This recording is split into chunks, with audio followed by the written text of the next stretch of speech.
voters in a dozen counties will decide if they want to fund EMS as an essential countywide service. KCCI Investigates has spent weeks reaching out to all 99 counties in the state to see which ones would be voting on this issue. Ophelia Jacobson is in studio with a look at the issue. Ophelia. 13 counties across the state have already gone through the process and created a tax levy to fund a countywide EMS service. You can see those counties on this map right here. Tonight, 12 more counties hope to do the same. The Guthrie County Board of Supervisors passed a resolution declaring EMS essential in 2022. Now it's up to Guthrie County voters to decide if they want to fund a countywide service. This is probably the worst time I've ever had in my life.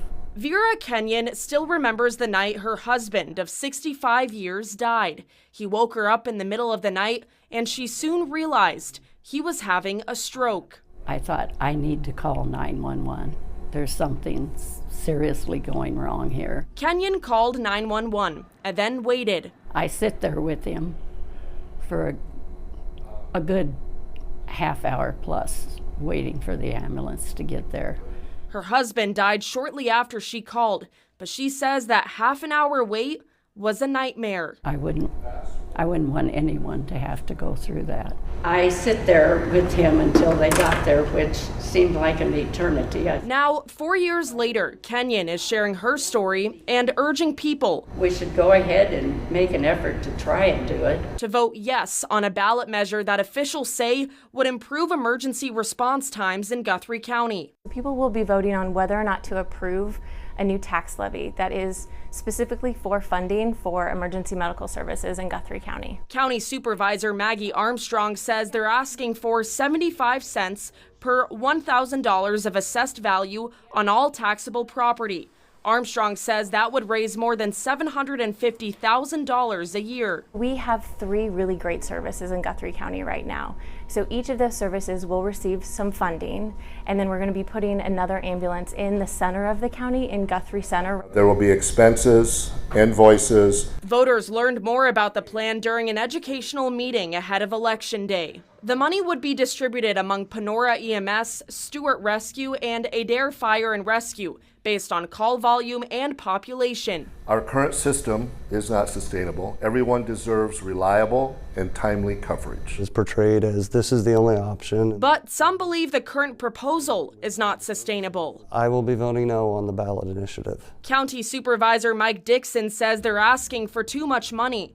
Dixon says he cares about EMS, but he believes there's a better way to improve services. We need to take a step back. We need to research this a little more. Dixon says putting an ambulance in Guthrie Center won't solve the issue either.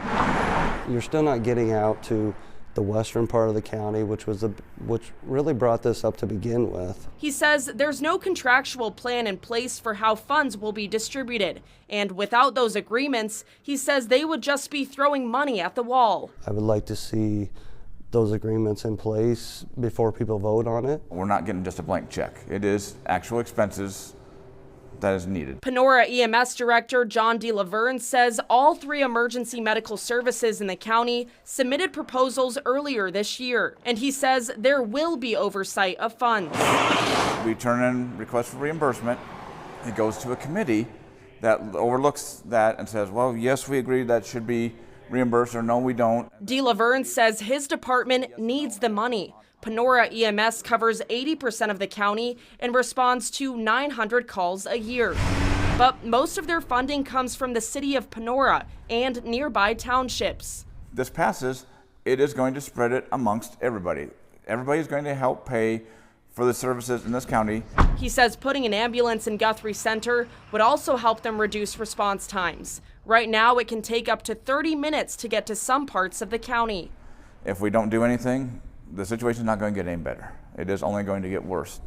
I never really thought about it until it happened to me. Kenyon says she would have never imagined waiting a half hour for an ambulance. She hopes no one else will ever have to do the same. I think it would be money well spent. You can't put a price on a human being. The tax referendum needs 60% approval to pass. Now, we reached out to all of Iowa's 99 counties, and we found that 3 counties, Scott, Bremer, and Marion, have taken that first step towards funding a countywide service. That means the Board of Supervisors has declared EMS an essential service, but a tax levy hasn't been put on the ballot. 2 counties tried to pass the referendum, but it failed. We found that 79 counties have taken no formal action in this process. Stacey and Ben.